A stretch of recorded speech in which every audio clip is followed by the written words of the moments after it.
জুলাই অভ্যুত্থানের কৃতিত্ব দেশবাসীর, কোনো দল বা ব্যক্তির নয়। বিভ্রান্তি ছড়াচ্ছে একটি গোষ্ঠী। ক্ষতিগ্রস্ত সবার পাশে থাকার অঙ্গীকার প্রধানমন্ত্রীর। শেখ হাসিনার বক্তব্য প্রচার করলে ব্যবস্থার হুঁশিয়ারি তথ্য উপদেষ্টার। দেশে ফিরলেই গ্রেফতার। দিল্লির অনুষ্ঠানের সঙ্গে সম্পৃক্ততা না থাকার দাবি ভারত সরকারের। জুলাই অভ্যুত্থানকে ভুলিয়ে দেওয়ার অপচেষ্টা দেখছে জামায়াত। ফ্যাসিবাদকে ফেরানোর চেষ্টা প্রতিহতের ডাক। সরকার সঠিক পথে না এলে ফ্যাসিস্টের পরিণতির হুঁশিয়ারি। এবং জুলাই স্মৃতি জাদুঘর উদ্বোধনকাল। হত্যা মামলায় ওবায়দুল কাদের সহ 7 আসামির বিরুদ্ধে যুক্তিতর্ক শুরু। 1 বছরে সব বিচার কাজ শেষ করতে চায় প্রসিকিউশন। জুলাই গণঅভ্যুত্থানকে ভুলিয়ে দেওয়ার চেষ্টা চলছে বলে অভিযোগ করেছেন জামায়াত ইসলামের আমির ডাক্তার শফিকুর রহমান। জনগণকে সঙ্গে নিয়ে এই অপচেষ্টা রুখে দেওয়ার হুঁশিয়ারি দিয়েছেন তিনি।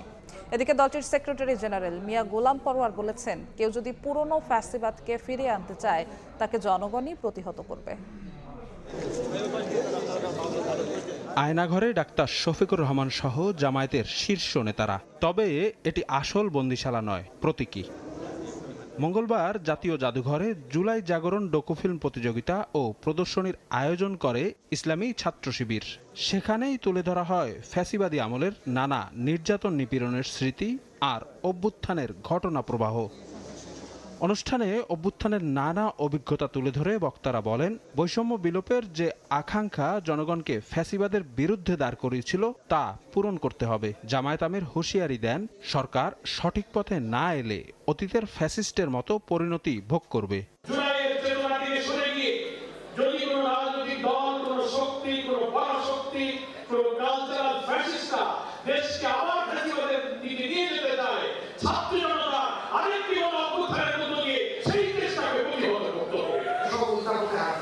আমরা তাদেরকে অনুরোধ জানাবো, সঠিক পথে আসে।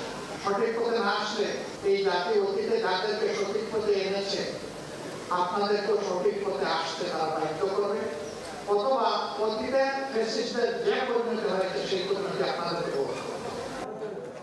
এর আগে রাজধানীর সিরডাপে আইআরডি আয়োজিত আজাদী সংগ্রামের পটভূমিতে জুলাই বিপ্লব বইয়ের মোড়ক উন্মোচন অনুষ্ঠানে যোগ দেন ডাক্তার শফিকুর রহমান। একটি পক্ষ জুলাইয়ের ইতিহাস বিকৃত করছে বলেও অভিযোগ তার। 5 তারিখ যখন আমরা প্রেসিডেন্ট হাউসে গিয়েছিলাম, এক বড় দলের বড় নেতা আমাকে বললেন, কি হলো ভাই? আমি আপনি বলেন। This is miracle. এখানে কোনো রাজনৈতিক দলের কোনো কৃতিত্ব নাই। আমি বললাম যথার্থ। কিন্তু আমি পরে দেখি যে তারাই বলতে শুরু করলেন, অমুক হলো এই আন্দোলনের মাস্টারমাইন্ড। আমি অবাক। সেই দিন বললেন কি, এখন বলেন। কার্যক্রম নিষিদ্ধ আওয়ামী লীগ প্রসঙ্গে জামায়াত আমির বলেন, দেশের স্বার্থে আধিপত্যবাদ ও ফ্যাসিবাদের বিরুদ্ধে যে কোনো ইস্যুতে ঐক্যবদ্ধ থাকতে প্রস্তুত তার দল। আগামী 1 বছরের মধ্যে জুলাই অভ্যুত্থানে মানবতা বিরোধী অপরাধের সব মামলার বিচার কাজ শেষ করতে চায় প্রসিকিউশন। চলতি মাসে 3টির রায় অপেক্ষমান রয়েছে বলে জানিয়েছেন চিফ প্রসিকিউটর। মামলার অগ্রগতি নিয়ে ব্রিফিংয়ে তিনি বলেন, একই সঙ্গে তদন্ত চলছে সারা দেশে 3000-এর বেশি ক্রস ফায়ারের অভিযোগেরও। আন্তর্জাতিক অপরাধ ট্রাইব্যুনালে জুলাই গণঅভ্যুত্থানের মামলার অগ্রগতি নিয়ে মঙ্গলবার সাংবাদিকদের ব্রিফ করেন চিফ প্রসিকিউটর। তিনি জানান, জুলাইয়ের সব মামলার বিচার আগামী 1 বছরের মধ্যে নিশ্চিত করার লক্ষ্যে কাজ করছে প্রসিকিউশন। সম্ভাব্য আগামী 1 বছরের মধ্যে যাতে অন্তত জুলাইয়ের সমস্ত বিচার আমরা শেষ করতে পারি, কাজ করে যাচ্ছি। জুলাইয়ের মামলার পাশাপাশি গুম খুনের মামলাগুলো গুরুত্ব সহকারে দেখা হচ্ছে বলে জানিয়েছেন চিফ প্রসিকিউটর। বলেন, সারা দেশে 3000-এর বেশি ক্রসফায়ারের অভিযোগ আছে, এগুলোর তদন্ত হচ্ছে। যারা ক্রসফায়ারের যে ঘটনা ঘটেছে সারা দেশে প্রায় 3000-এর অধিক, সেই মামলাগুলো আমরা ইনভেস্টিগেশন করছি। অনেকগুলো রিপোর্ট হয়েছে ইতিমধ্যে। আপনারা জানেন কক্সবাজারে যে কাউন্সিলের একরাম হত্যা, সেই মামলার বিচার কার্য আমরা শুরু করেছি। জুলাইয়ের মামলার পাশাপাশি গুম খুনের মামলাগুলো গুরুত্ব সহকারে দেখা হচ্ছে বলে জানিয়েছেন চিফ প্রসিকিউটর। বলেন, সারা দেশে 3000-এর বেশি ক্রসফায়ারের অভিযোগ আছে, এগুলোর তদন্ত হচ্ছে। যে কয়টা মামলা ইতিমধ্যে আমাদের এপিল আছে, এজ এ হোল আমরা সবগুলো আপিলই আমরা শুনানির একটা উদ্যোগ নিচ্ছি। শেখ হাসিনার মামলা সহ ট্রাইব্যুনালের যতগুলো মামলার রায়ের পর আপিল হয়েছে তা দ্রুতই নিষ্পত্তির জন্য কাজ চলছে। দ্রুতই শুনানির উদ্যোগ নেওয়া হবে বলেও জানান চিফ প্রসিকিউটর। উনি কোথায় কিভাবে বলবেন, কি বলবেন না, কি করবেন না, আসলে এই বিষয়ে আমাদের এখতিয়ার বহির্ভূত কাজ, এটা আমরা কিছু বলতে পারবো না। এদিকে ওবায়দুল কাদের সহ 7 আসামির বিরুদ্ধে মানবতা বিরোধী অপরাধের মামলায় যুক্তিতর্ক হয়েছে মঙ্গলবার। এছাড়া গুম ও ক্রসফায়ারের 2 মামলায় সাবেক সেনা কর্মকর্তা জিয়াউল আহসান ও তারেক সাইদকে 10 আগস্ট ট্রাইব্যুনালে হাজির করার নির্দেশ দেওয়া হয়েছে। জুলাই অভ্যুত্থানের কৃতিত্ব দেশবাসীর, কোনো দল বা ব্যক্তির নয় বলে জানিয়েছেন প্রধানমন্ত্রী তারেক রহমান। রক্তস্নাত জুলাই নিয়ে একটি গোষ্ঠী মানুষকে বিভ্রান্ত করছে বলেও জানান বিএনপি চেয়ারম্যান। প্রধানমন্ত্রী বলেন, কারখানা ও বাসাবাড়ির গ্যাস সংকট সমাধানে নিরন্তর চেষ্টা করছে সরকার। অক্টোবরের মধ্যে মালয়েশিয়া থেকে গ্যাস আসবে। আমদানির চেষ্টা চলছে মিয়ানমার থেকেও। গ্যাস পেলে বিদ্যুৎ সংকটও সমাধান হবে বলে জানান প্রধানমন্ত্রী। আহমেদ সালেহিনের রিপোর্ট।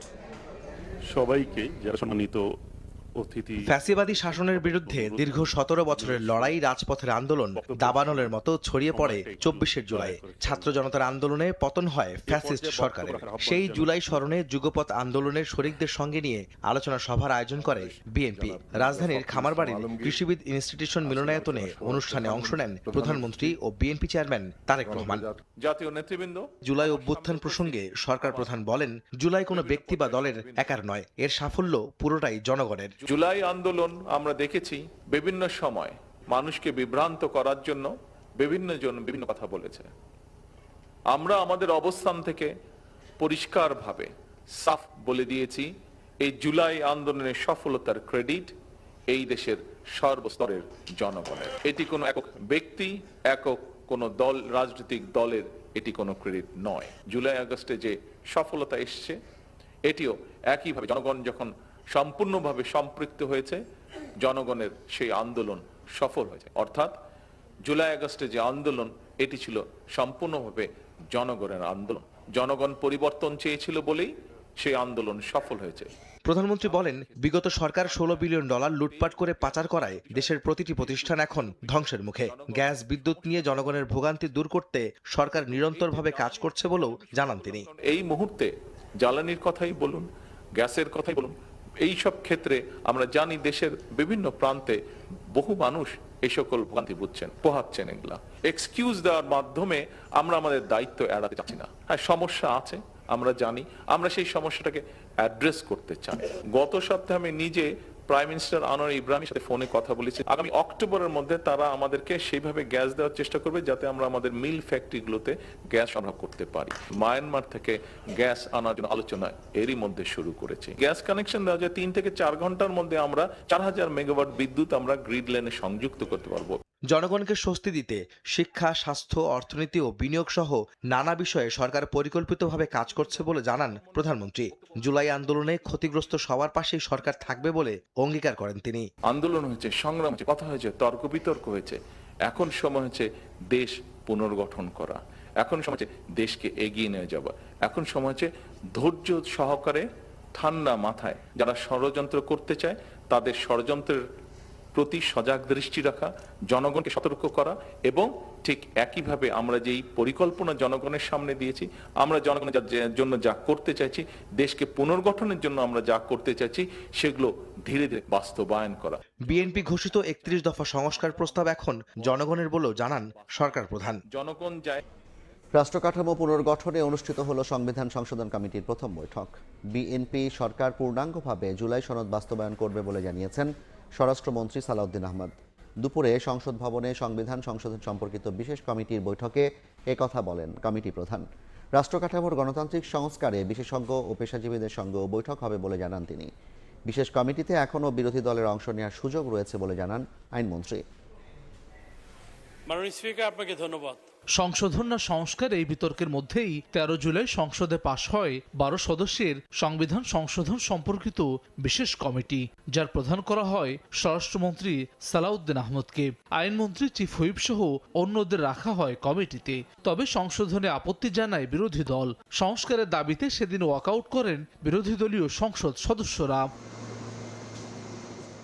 মঙ্গলবার জাতীয় সংসদ ভবনে প্রথম দিনের মতো বসে বিশেষ কমিটির বৈঠক। এতে সভাপতিত্ব করেন স্বরাষ্ট্রমন্ত্রী। অংশ নেন আন্দালিব রহমান পার্থ, নুরুল হক নূর সহ অন্য সদস্যরা।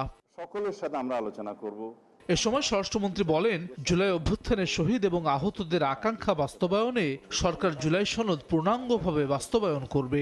এত বড় একটা ছাত্রগণ অভ্যুত্থান সংগঠিত হলো, জাতির প্রত্যাশা অনেক, শহীদের আকাঙ্ক্ষা ছিল, সেই প্রত্যাশা এবং আকাঙ্ক্ষা অনুযায়ী আমাদেরকে এই বাংলাদেশ বিনির্মাণ করতে হবে, গণতান্ত্রিক ধারাকে শক্তিশালী করতে হবে। আমরা জুলাই জাতীয় সনদ পূর্ণাঙ্গভাবে বাস্তবায়ন করতে চাই।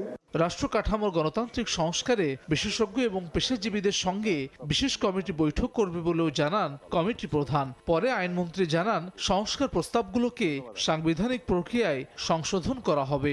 সমাজের সকল সেকশনের সাথে আলোচনা করে তাদের মতামত নিয়ে জুলাই জাতীয় সনদ বাস্তবায়ন করব এবং জুলাই জাতীয় সনদের বাইরেও সমাজের যে সমস্ত প্রত্যাশা আছে থাকবে সেই সমস্ত বিষয়গুলো অ্যাড্রেস করব। সংবিধান সংশোধনের জন্য জুলাই সনদ আমার সামনে থাকবে। জুলাই সনদকে সামনে রেখে, জুলাই সনদকে বৃত্তায়ন করে, জুলাই সনদকে ধারণ করে, জুলাই চেতনাকে ধারণ করে আমার সংবিধান সংশোধনের পথে আমি এগিয়ে যাব। জুলাই সনদকে বাইপাস করে আমি আমার রাজনৈতিক মতাদর্শ বা অন্য কিছু চাপিয়ে দেব, সেটা আমরা করব না। সংবিধান সংশোধনে জুলাই সনদে বিএনপির একমত হওয়া বিষয়সমূহ ছাড়াও নির্বাচনী ইশতেহারের অন্যান্য বিষয়েও বাস্তবায়ন করা হবে বলে জানান কমিটির সদস্যরা। আমাদের মাননীয় স্বরাষ্ট্রমন্ত্রী জনাব প্রধানমন্ত্রী তারেক রহমানের সঙ্গে সৌজন্য সাক্ষাৎ করেছেন ঢাকা সফররত সৌদি উপ পররাষ্ট্রমন্ত্রী। সুবিধাজনক সময়ে রিয়াদ সফরের কথা জানিয়েছেন প্রধানমন্ত্রী।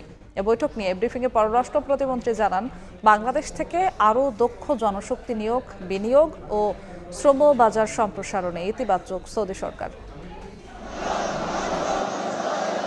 ইয়েমেনের বিদ্রোহী গোষ্ঠী হুতিদের মোকাবেলায় আঞ্চলিক ও আন্তর্জাতিক সহযোগিতা জোট গড়ছে সৌদি আরব। এই উদ্যোগে নীতিগতভাবে যুক্ত হওয়ার সিদ্ধান্ত বাংলাদেশের। জোট গঠন প্রক্রিয়ার মধ্যেই ঢাকায় 2 দিনের সফরে সৌদি আরবের উপপররাষ্ট্রমন্ত্রী ওয়ালিদ বিন আব্দুল করিম আল খুরাইজি মঙ্গলবার দুপুরে সৌজন্য সাক্ষাৎ করেন প্রধানমন্ত্রী তারেক রহমানের সঙ্গে। বৈঠকে দ্বিপাক্ষিক সম্পর্ক, প্রধানমন্ত্রীর সম্ভাব্য সৌদি সফর এবং উচ্চ পর্যায়ের নিবিড় যোগাযোগ বাড়ানোর বিষয়ে আলোচনা হয়। এর আগে রাষ্ট্রীয় অতিথি ভবন পদ্মায় পররাষ্ট্রমন্ত্রী ও স্বরাষ্ট্রমন্ত্রীর সঙ্গে বৈঠক করেন আল খুরাইজি। এ সময় আঞ্চলিক নিরাপত্তা, বাণিজ্য, বিনিয়োগ ও শ্রমবাজার নিয়ে আলোচনা করেন তারা। বৈঠক করেন প্রবাসী কল্যাণ ও বৈদেশিক কর্মসংস্থান মন্ত্রী আরিফুল হক চৌধুরীর সঙ্গে। বৈঠক শেষে প্রতিমন্ত্রী জানান, দক্ষ কর্মী নিয়োগ বৃদ্ধি, নতুন খাতে বাংলাদেশি জনশক্তির সুযোগ এবং যৌথ ওয়ার্কিং গ্রুপের কার্যক্রম এগিয়ে নেওয়ার বিষয়ে আলোচনা হয়েছে। IT, AI, robotics, doctor, engineer এই সমস্ত ক্ষেত্রে অনেক লোক প্রয়োজন আছে, সেক্ষেত্রে তারা বাংলাদেশকে সুযোগ দিতে চায়। এদিকে পররাষ্ট্র মন্ত্রণালয়ের ব্রিফিংয়ে প্রতিমন্ত্রী জানান, সুবিধাজনক সময়ে সৌদি সফরে যাবেন প্রধানমন্ত্রী। আমন্ত্রণ জানানো হয়েছে সৌদি ক্রাউন প্রিন্সকেও। আগ্রহ আছে যাবার, একটা সুটেবল টাইমে 2 দেশের আলোচনার ভিত্তিতে অবশ্যই সেই ভিজিট হবে। মাননীয় প্রধানমন্ত্রীর সাথে সাক্ষাতের জন্য কিন্তু ওনারা এসেছেন। আমরাও ওনাদের ক্রাউন প্রিন্সকে আমন্ত্রণ জানিয়েছি সৌদি ক্রাউন প্রিন্সকে বাংলাদেশে ভিজিট করার জন্য।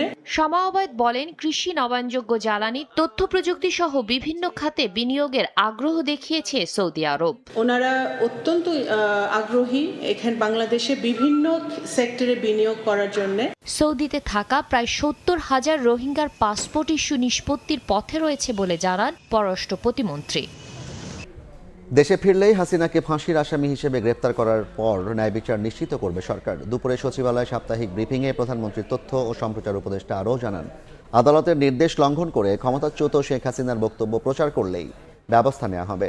দ্রুতই গ্যাস সংকট সমাধানের আশ্বাস দিয়ে তিনি বলেন, অস্বাভাবিক বিদ্যুৎ বিল নিয়ে অভিযোগ জানিয়েও সমাধান না পেলে সামাজিক মাধ্যমে লিখতে সমস্যা নেই। সরকারের বিভিন্ন কার্যক্রমের অগ্রগতি নিয়ে মঙ্গলবার সচিবালয়ে সাপ্তাহিক ব্রিফিংয়ে প্রধানমন্ত্রীর তথ্য ও সম্প্রচার উপদেষ্টা বলেন, আদালতের নির্দেশ অমান্য করে দিল্লিতে ক্ষমতাচ্যুত শেখ হাসিনার বক্তব্য প্রচার করা হলে ব্যবস্থা নেবে সরকার। দেশে ফিরলেই মৃত্যুদণ্ডপ্রাপ্ত আসামি হিসেবে শেখ হাসিনা গ্রেফতার হবেন জানিয়ে তিনি বলেন, তার ন্যায় বিচার নিশ্চিত করা হবে। তিনি যখন বক্তব্য দিচ্ছেন, এর আগের বারও আমরা একটা ব্রিফিং দিয়েছি, পত্রিকাগুলোকে একটা নির্দেশনা দিয়েছি, আবার বক্তৃতা করবেন এই ধরনের নিউজ যদি কেউ দিয়ে থাকে, এটা যদি কেউ আগাম জানায় এবং সেটা পাবলিশ করে, এটা অবশ্যই আদালতের রায় ভায়োলেট করা হবে। আমরা এই ব্যাপারে ব্যবস্থা নেব। এ সময় গ্যাস সংকট ইস্যুতে তথ্য উপদেষ্টা বলেন, ক্ষতিগ্রস্ত এলএনজি টার্মিনালের মেরামত কাজ শিগগিরই শেষ হলে গ্যাসের সংকট কেটে যাবে। গ্যাসের এই সাপ্লাইটা যদি রেস্টোরড হয়ে যায়, তাহলে এই যে বিদ্যুতের অতিরিক্ত যে চাহিদাগুলো আছে সেগুলো কমে যাবে এবং গ্যাসের যে সংকট আমরা ফেস করছি সেই সংকটটা আশা করি থাকবে না। তথ্য উপদেষ্টা আরও বলেন, বিদ্যুতের অতিরিক্ত বিল নিয়ে অভিযোগ নিকটস্থ বিদ্যুৎ অফিসে জানিয়ে যদি সমাধান না হয় তবে বিষয়টি সামাজিক মাধ্যমে তুলে ধরতে সমস্যা নেই। যার যার অভিযোগ আছে আমরা শুরুতেই বলেছি তারা তাদের নিকটস্থ যে জায়গা আছে অভিযোগ নিয়ে যান, এবং আমি বলছি কেউ যদি অভিযোগ সেখানে করে অভিযোগ করতে না পারেন বা প্রতিকার না পান, প্রতিকার মানে এই না যে উনি সঠিক, প্রতিকার মানে হচ্ছে আমরা এটা অ্যাসেস করেছি, সেটা যদি না পান নিশ্চয়ই আমি সেটা নিয়ে কাজ করব, আমরা কথা বলবো। সাগরে ভাসমান একটি এলএনজি টার্মিনালে সম্প্রতি অগ্নি দুর্ঘটনার কারণে জাতীয় গ্রিডে আমদানিকৃত গ্যাস সরবরাহ অর্ধেকে নেমে আসে। এর ফলে 2 সপ্তাহ ধরে রাজধানী সহ বিভিন্ন স্থানে গ্যাস সংকট চরম আকার ধারণ করেছে। অভিযোগে